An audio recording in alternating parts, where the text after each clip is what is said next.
que te faz sonhar tem tanto para contar, pois o caminho a seguir é a missão de incluir. Nós vamos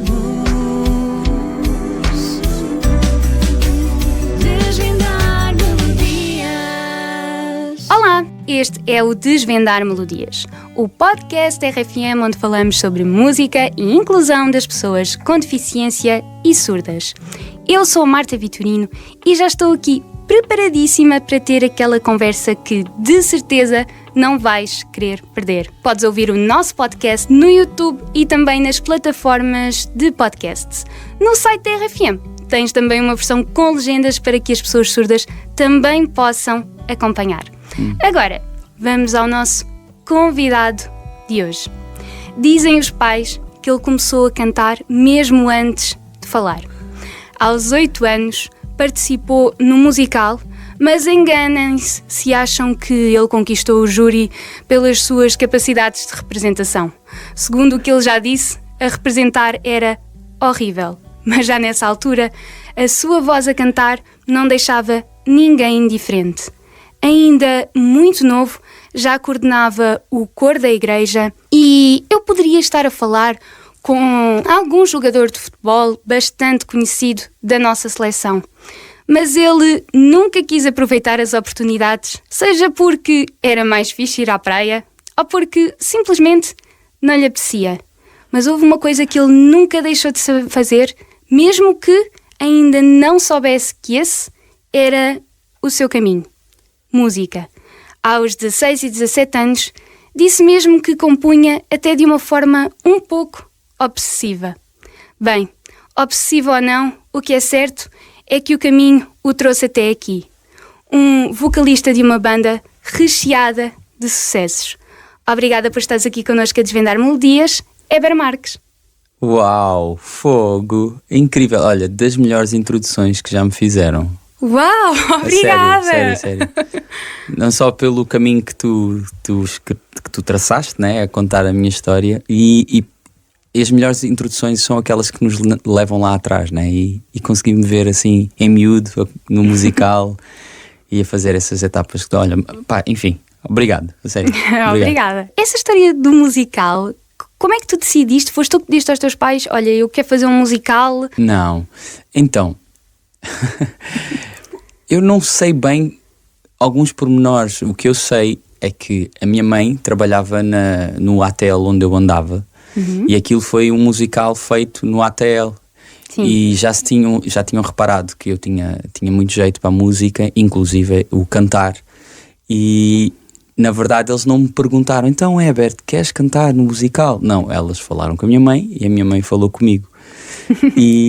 Pronto, e eu aceitei, mas eu não estava muito para aí virado, porque eu não tudo que envolvia coisas muito sistemáticas e disciplinadas, como por exemplo ensaiar, decorar as falas, eu não queria nada com isso. Então a minha mãe teve que intervir. Por acaso, com esse musical tem uma história curiosa, que é estávamos a ensaiar já há algum tempo e eu já sabia as músicas de trás para a frente, as minhas, as dos outros, de toda a gente. Porque tu querias cantar só, no fundo. Sim, e porque era uma coisa muito fácil, eu aprendi as melodias de uma forma muito automática quase, e só que as falas, esquece. Então tivemos um ensaio antes do dia, ou seja, o ensaio geral antes do dia, porque depois no próprio dia voltámos a ensaiar, e a pessoa que estava responsável foi falar com a minha mãe em pânico, a dizer, o Heber não sabe as falas. E está quase, é o dia, e a minha mãe disse, deixa estar que eu falo com ele. A minha mãe deu uma daquelas conversas bem pedagógicas, e a verdade é que quando depois, no dia a seguir, eu sabia as falas todas. Mas no vídeo comprova efetivamente que o meu trabalho enquanto ator estava péssimo, porque eu decorei tudo por puro medo. Sim. E então eu estava ali tipo... Em vez de interagir com os outros atores, não, eu ficava com os olhos a olhar para o ar para me lembrar das falas, pá, e disse-as todas, sem me enganar, mas a nível de acting foi horrendo. Conforme vais crescendo e tens também o desafio de coordenar o coro da igreja, onde eras bastante exigente com as outras pessoas. É verdade. Era mais o grupo musical, não era só o coro. nessa altura o meu pai também estava, o meu pai e a minha mãe estavam os dois no grupo. E vai, lá está a minha mãe outra vez na história, coitada. Mas ela até desistiu porque eu era tão chato nos ensaios e punha a malta a repetir tantas vezes que ela disse, não, desculpa, isso não dá para mim. Então a minha mãe desistiu do grupo e eu fui um Hitler para o resto da malta. Quando nem a própria mãe aguenta. Isso já se vê tudo, não é? Mas tal era a minha opção e a minha dedicação com a música. Tu nunca pensaste mesmo que o futebol podia ser um caminho? Então, o meu pai é que é o grande amante de futebol. E era ele que queria que fosse esse o caminho, não é? Porque ele era muito bom. O meu pai, eu ainda o apanhei a jogar quando era mais novo. E o meu pai era esquerdino, jogava muito bem à bola. E depois também tinha os pares dele, da idade dele, que dizia, pá, o Américo era um craque. Só que o meu pai, pronto, estava em Angola, ele foi obrigado a servir, ia ir para a tropa, depois foi para a guerra, depois, eventualmente, quando conseguiu ver um bocado livre, casou com a minha mãe e veio-se embora para Portugal. Isto tudo aconteceu em Angola, né? Então aqui, em Portugal, o meu pai também não foi perseguir esse sonho porque os meus pais casaram em 83 e eu em 84 nasci. Por isso o meu pai de repente viu-se... E a minha mãe tinha 19 anos e o meu pai 21. Ainda dava tempo para ele ter ido correr atrás desse sonho. Mas pronto, quis ser pai, que também era um desejo muito, muito grande dele. E depois surgiu o Weber, que depois também demonstrei bastante jeito para a bola, só que eu não era a minha paixão. E o meu pai tem uma personalidade muito teimosa, que eu acho que lhe teria, que se eu tivesse esse traço característico do meu pai, eu talvez teria ido pelo futebol, porque a parte de competir, eu gostava dos treinos e gostava da brincadeira, mas a parte de competir eu não gostava muito. A competição torna as coisas profissionais, não é? Mais sérias. Sim, e eu para fugir, eu hoje entendo isso, né? Hoje mais velho eu olho para trás e consigo perceber o porquê que eu agia de algumas formas. E então eu, para fugir da frustração de perder um jogo, de não jogar bem num jogo, o que eu fazia isto também não tem importância. Era este o meu escape. E então, enquanto os meus colegas acabavam o jogo e entravam no balneário a chutar tudo e mais alguma coisa, eu desvalorizavas completamente, dizia, onde é que é o almoço? Bora, mas passava para cima. Então sim, o futebol nunca me dediquei por causa da disciplina e da competição. Tu não imaginavas a tua vida a jogar futebol, mas também não imaginavas a tua vida a ser músico. O que é que a música tinha de diferente que o futebol não te conseguia dar? A música tem, até hoje, uma particularidade na vida de toda a gente que desfruta dela, que é de não pedir licença para entrar, né? Na verdade, a música é quase um portal que nós acessamos, e quando entramos realmente por esse portal adentro, há uma série de transformações no nosso interior. A música é capaz de nos deixar num ponto de contemplação incrível, é capaz de mexer com o nosso humor e deixar-nos super alegres, porque ouvimos um refrão de uma canção incrível ou a melodia provoca em nós essas sensações. Ou seja, a música acaba por ser uma inevitabilidade, e é por isso que eu fui parar à música. Aliás, quando surgem HMB, vocês estavam todos nos vossos trabalhos e faziam aquilo um bocadinho como hobby, não é? Era, sim. O HMB surge de uma boa teimosia do baterista da HMB, que me chateou durante um ano quase, ou fez um ano, para fazermos uma banda. E eu lá aceitei e nós íamos... Pois, nós gostávamos muito, éramos muito felizes a fazer aquilo. E como éramos muito felizes e gostávamos muito, nós dedicávamos também. Então fazíamos a coisa com muita excelência. Então as oportunidades foram surgindo e nós fomos crescendo de uma forma paulatina. E como é que tu sabes tocar tantos instrumentos? Isso foi surgindo? Como é que é? O talento dá aquele... O que é que o talento... Eu gosto de dizer que o talento ajuda-nos a descodificar as coisas um bocado mais rápido. Concordo. Há depois a parte da disciplina e do estudo que vai fazer com que tu domines efetivamente como um mestre um instrumento. eu não domino, tirando a parte se calhar de cantar, agora já nem sei se posso dizer isso, que foi a parte se calhar que eu me dediquei mais, eu nunca cheguei a ir a fundo no instrumento, porque eu sempre vi os instrumentos como uma maneira de compor. Sim. Então eu aprendia o suficiente, cada vez que eu tinha o suficiente que me desse para fazer uma canção, estava fixe e eu parecia para outra. Ou seja, isto para dizer o quê? O baixo eu toco bem, porque é com uma guitarra, é onde até eu domino melhor o instrumento, mas um piano eu toco, mas se me pedirem para tocar, toca é mi bemol. Onde é que é o botão de transpose? Sim, tens que pensar. Tenho que pensar, sim. Mas eu acho que é o talento é que me ajuda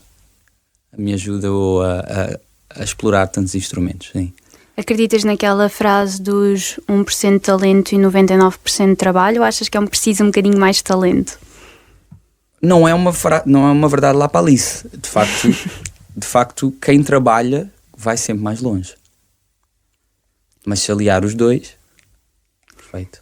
Quem trabalha vai sempre mais longe. Quem trabalha feliz, acredito que vai muito mais longe irá. Pode ir até à mesma distância, só que com menos sacrifício? Sem o peso não pesa tanto. Sim.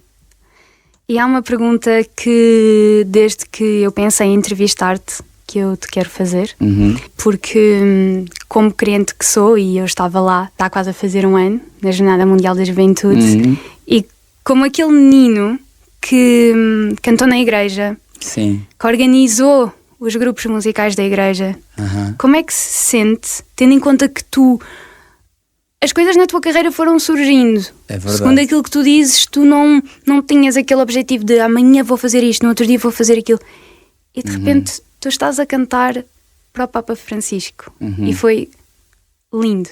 Eu estava lá, volto a dizer, por isso eu sei. Okay. Olha, na minha cabeça eu estava a cantar para Deus. Sim. E eu tinha um objetivo muito, muito específico, que era de fazer um hino e criar um momento em que todos os povos e todas as bandeiras vêm a Cristo. E foi com esse sentido que eu fui às Jornadas da Juventude e fui muito feliz. Eu acho que foi um momento muito bonito.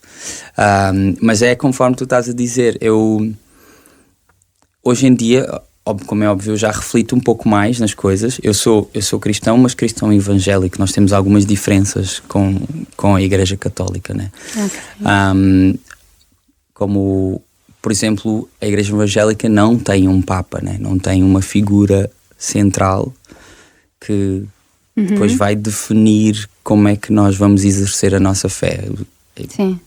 Porque vem do protestantismo, né? Okay. Mas pondo essas diferenças de parte, estávamos todos ali pelo mesmo. O Deus mor, ou o chefe máximo é Cristo. Então foi por isso que eu fui. E conforme tu estavas a descrever, o convite veio, eu vi no que é que eu podia fazer, onde é que eu podia ser uma mais-valia, e chegou uma altura, pá, não havia outra coisa a fazer senão aceitar e fazer a música. Fazia todo o sentido. E a participar de um momento incrível. E o antes do momento?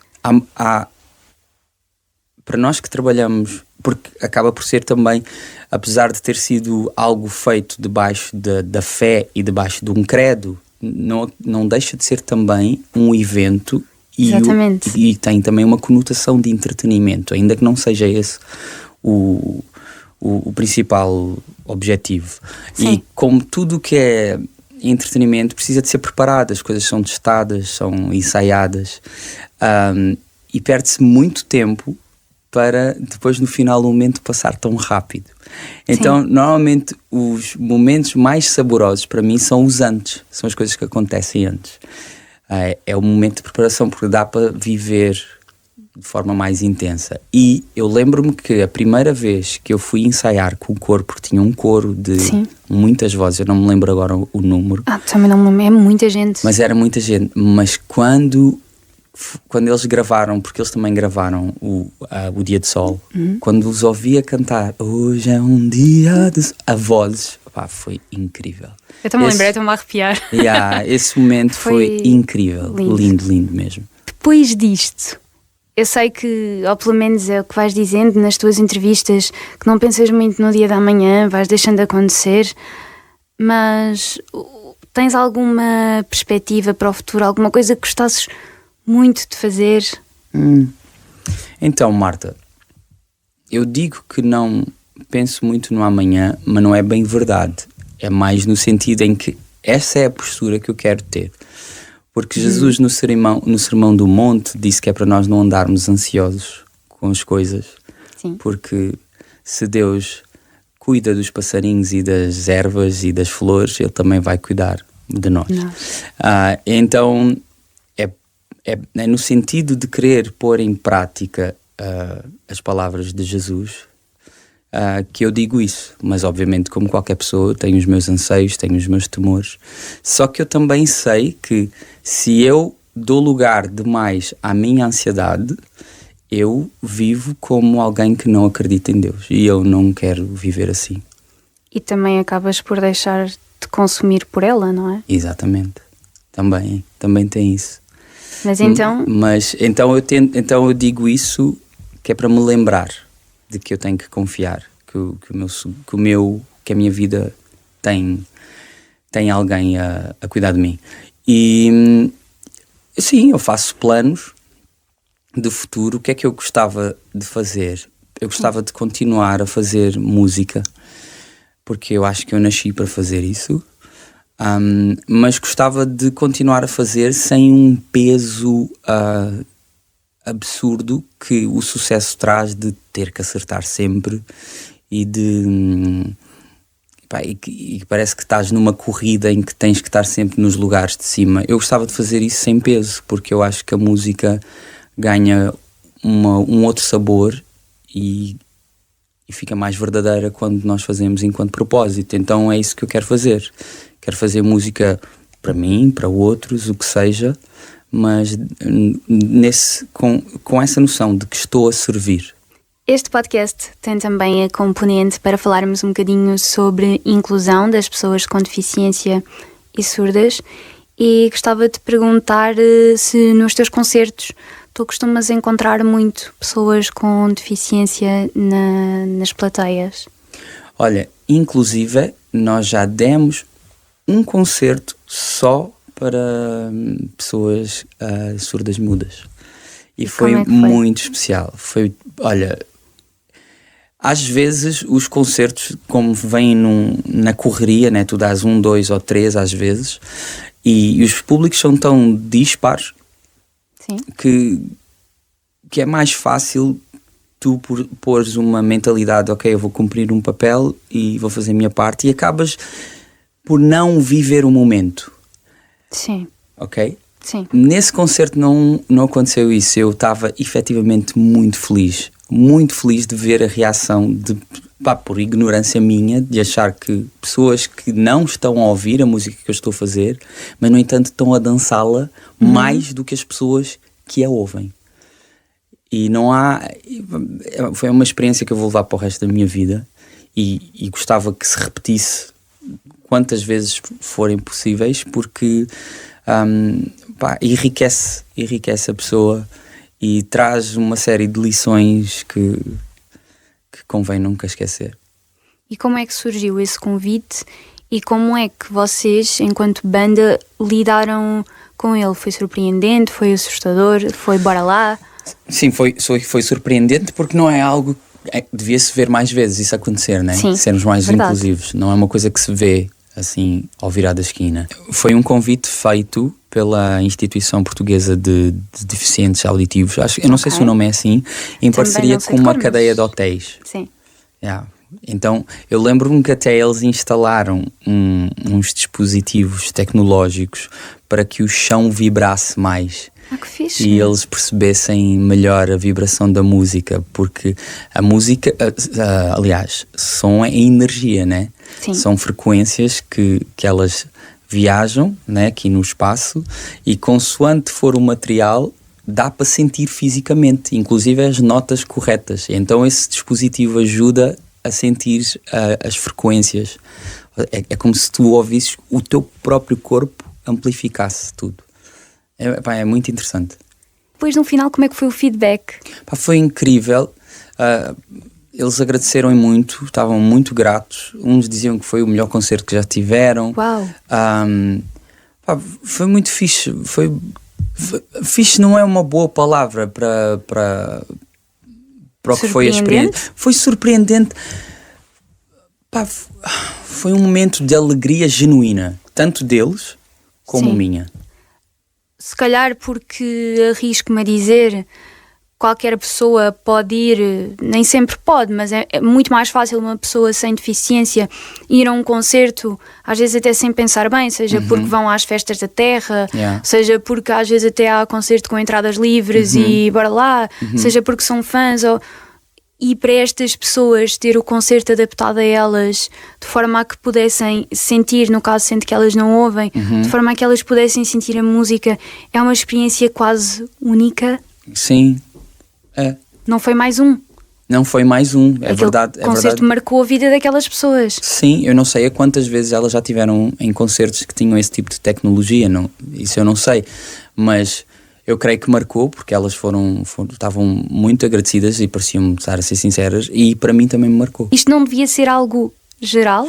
Sim, mas muitas vezes as pessoas erram por falta de conhecimento, né? É verdade, já falamos aqui sobre isso. E é preciso que alguém mostre que é possível fazer. Exatamente. Então é para isso que acontecem estas iniciativas. Eu espero que os HMB tenham sido só uma gota no oceano. Eu não sei quantos mais têm acontecido. Eu espero que tenham acontecido vários outros e que inclusive comecem a adotar essas tecnologias para os festivais, para as festas da cidade, etc. Eu acho que isso era algo louvável de ser feito, sem dúvida. Eu, inclusive, numa próxima reunião que eu... Não é que eu costumo estar, mas em que haja música, alguma coisa de espetáculo e música, eu vou sugerir isso. Muito bom. É este o propósito do podcast, sentir que os artistas vão daqui com ideias, que vão daqui com vontade de tornar o mundo artístico um pouco mais inclusivo. E deixa-me muito feliz quando se fala sobre isto, assim como também, isto pode parecer um bocadinho controverso, mas me deixa de certa forma, não é feliz, mas me deixa meio que descansada quando os artistas me dizem eu não sei, ou muita coisa não se faz por desconhecimento, porque hoje em dia há muito aquela questão de é difícil dizer não sei, ou parece que temos que saber um bocadinho tudo sobre tudo, e não, a questão da inclusão é tão vasta, há tanta coisa que por desconhecimento não se faz, que também é preciso dizer não sei para depois alguém explicar e ficar-se a saber. Muita coisa não se faz com desconhecimento, mas então o que é que se pode fazer com conhecimento? Onde é que podemos chegar? Podemos chegar ao sítio onde podemos, sempre que somos esclarecidos sobre alguma coisa, e efetivamente vou usar até um trecho bíblico. Jesus dizia muitas vezes que aquele que tem ouvidos ouça, aquele que tem olhos veja. Ele não está a falar dos olhos nem dos ouvidos físicos. Ele está a falar do entendimento. Ou seja, se tu entendeste e se tu percebeste a lição, então tu podes melhorar. Então, como é que isso acontece? Nem todos os que ouvem, nem todos os que veem conseguem perceber logo, mas os que já ouviram e já entenderem têm que começar a passar a palavra. Eu posso falar por mim e eu gostava de me lembrar sempre, peço aqui já a Deus e ao Espírito Santo que me ajude a lembrar de falar sobre este assunto, sempre que possível e que sempre que for pertinente. Para além dessa experiência, que outras experiências é que tiveste com pessoas com deficiência no mundo artístico? Já tive várias experiências, sempre foi num ponto de vista de público. Gostava de um dia ter a experiência de alguém que partilha o palco comigo. Eu tenho uma amiga que é a Mafalda Ribeiro, que ela também tem uma deficiência. Eu não me lembro o nome da doença que ela tem, mas eu falo com ela tão na boa que me esqueço. mas é alguém que me chama, sempre que estou com ela, é uma recordação de que podemos ser mais empáticos, podemos ser mais inclusivos, e inclusive é isso. E teremos uma sociedade e uma humanidade melhor se começarmos a prestar atenção e darmos palco e voz a estas causas. Ao ponto de ser tão natural que quando estamos com pessoas com deficiência nem nos lembramos da deficiência delas? Sim, natural nesse sentido, mas nunca natural demais a que se tome por garantido. Acho que é o ponto. É o ponto rebuçado, que todos nós devíamos de andar pela vida lembrando de que as bênçãos são bênçãos. Percebes o que eu estou a dizer? Sim. Yeah. Às vezes, quando damos as coisas por garantidas, acabamos por deixar de perceber o seu verdadeiro valor, não é? Uhum. E é o princípio para começar a deixar de fazer as coisas com excelência e voltarmos à estaca zero. Em relação às tuas redes sociais e à maneira como pensas os teus concertos, tu tens em atenção as questões da inclusão? Nas redes sociais, olha, Sim. Eu sou um péssimo navegador das redes sociais. Então, não, porque eu não... Só para teres noção, eu tenho que me lembrar, quem trabalha comigo tem que me lembrar de fazer posts e etc, porque eu sou mesmo péssimo com as redes sociais. E nos teus concertos? E nos meus concertos... Na organização do próprio concerto? Eu normalmente não estou na organização. Não tens... não estás desse lado? Normalmente eu não estou desse lado, por isso é que te disse aqui que eu estando desse lado, se me vir sentado numa mesa em que está a haver uma organização, eu quero me lembrar de chamar a atenção para as pessoas que têm deficiências. Num futuro, o que é que tu achas que ainda podia ser feito para tornar o mundo artístico um mundo mais inclusivo? O que é que... $1 million question. Por exemplo, a questão das redes sociais, pegando aqui, porque é uma questão que desconheces, existe, por exemplo, a opção de colocar legendas nos vídeos ou fazer uma descrição alternativa das fotos no Instagram, por exemplo. Não sei se no Facebook também dá, acho que sim. Ou seja, é uma descrição que vocês fazem que depois permite que a voz do telemóvel leia o que é que está a foto, ao invés de ser uma descrição gerada por inteligência artificial, que às vezes não faz sentido nenhum. São pequenas coisas que no final do dia podem ser feitas e que fazem a diferença na vida de alguém que te segue e que vos segue. Entendes aquilo que eu quero dizer? Entendo. Não te sei responder, porque eu próprio também tenho uma relação ambígua com as redes sociais e com a vida digital. Eu vejo-me muitas vezes a pensar no real valor que isso traz, até para pessoas que não têm nenhum tipo de deficiência física, mas acabam por ter outros tipos de carências emocionais e etc. Sim. Então, eu não sei, é daquelas... Eu precisava de meditar um bocado sobre isso que me estás a perguntar. Um exemplo fora das redes sociais. Outra coisa que também é interessante é a questão dos coletes sensoriais para as pessoas surdas. Já várias pessoas aqui me falaram, umas que já tiveram a possibilidade de ter esses coletes para as pessoas surdas poderem sentir o concerto, ter a língua gestual portuguesa também. E há outras que dizem: eu gostaria de ter, mas ainda não tenho base financeira para. É muito caro isso, é? Segundo o que me têm dito aqui, é bastante. Okay. Achas que devia de haver alguma ajuda por parte das entidades, do governo, do que seja, para também contribuir para que o mundo artístico seja mais inclusivo? Sim, eu acho que sim. Tudo o que é generoso e é algo que se dá sem esperar nada em troca tem que vir de um fundo bom. E então É que tu estás-me a fazer as perguntas, mas se eu podia responder só sim. A questão é que eu fico a pensar nas motivações, entendes? As pessoas têm que se sentir motivadas para isso. E para que se sinta a motivação de ajudar e de incluir as outras pessoas que vivem uma vida diferente da minha, têm outro tipo de realidade porque vivem com deficiências, eu primeiro tenho que prestar atenção a elas. E então, antes de algumas ações, era importante chamar, acho que uma coisa de cada vez, né? Vamos incluindo, se calhar, as vibrações e depois os coletes. Eu acho que é importante falar sobre isso também. Achas que o caminho é pela sensibilização primeiro? É isso? Sempre. As pessoas têm que ser sensibilizadas, a par disso, educadas, expostas a essa diferença, para elas começarem a mudar. Se for tudo ao mesmo tempo, torna-se ansiedade. Demasiada informação. É demasiada informação. Queremos tanto fazer bem que estamos a cair um bocadinho nessa ansiedade. Eu acho que, na verdade, o ser humano tem milhares de anos, mas há coisas que continuam iguais.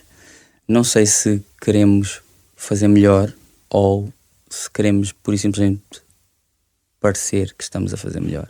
O que é que tu achas que poderia ser feito para consciencializar primeiro? Eu acho que os melhores trabalhos feitos em prol da sociedade têm que ser desenvolvidos nas comunidades. Ok?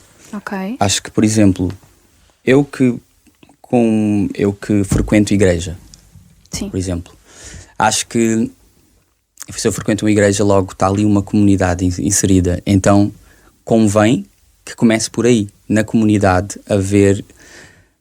Casa de banho já é óbvio, mas outras questões, a linguagem gestual, se há alguém que fala, é bom começar a ter a comunicação também com esse suporte. E por aí fora, eu acho que tem que ser na comunidade, entendes? Porque sim, através da comunidade é que vamos conseguir ver esses novos valores, essas novas importâncias apreendidas. Isso, comunidades e família, né? Como compositor, já tiveste alguma pessoa com deficiência a dizer, olha, esta música marcou-me de alguma forma? Já. Como é que foi? Várias Podes vezes. contar? Já aconteceu várias vezes. Eu no final do ano passado apercebi-me de que eu não consigo escapar de falar sempre, pelo menos, se não especificamente de Deus, eu não consigo escapar do transcendental, né? Ok, sim. E então a minha música acaba por chegar a pessoas que, às vezes por força da própria vida, né? Se vêm a refletir sobre elas mesmas, sobre o que elas rodeiam. E tu encaixas-te, por exemplo, nesse tipo de pessoas. E então elas acabam por encontrar muito suporte nas músicas que eu compus. E daí rolam conversas. E olha, ainda há pouco estava-te a falar da Mafalda, que é alguém que hoje senta-se à mesa comigo e conversamos sobre tudo. Mas antes era alguém só que me ouvia. Sim. A música pode unir pessoas? Sempre. É o que eu disse há pouco. A música não pede licença para entrar na nossa vida. E ela tem um poder de educar, tem o poder de sensibilizar, ela tem um poder incrível. Principalmente quando é feito com o espírito certo, né? Sim. Positivo, ela tem um impacto incrível. A música inclui pessoas? Sem dúvida. Sem dúvida. Para ti, incluir é? Para mim, incluir é notar, olhar para os outros.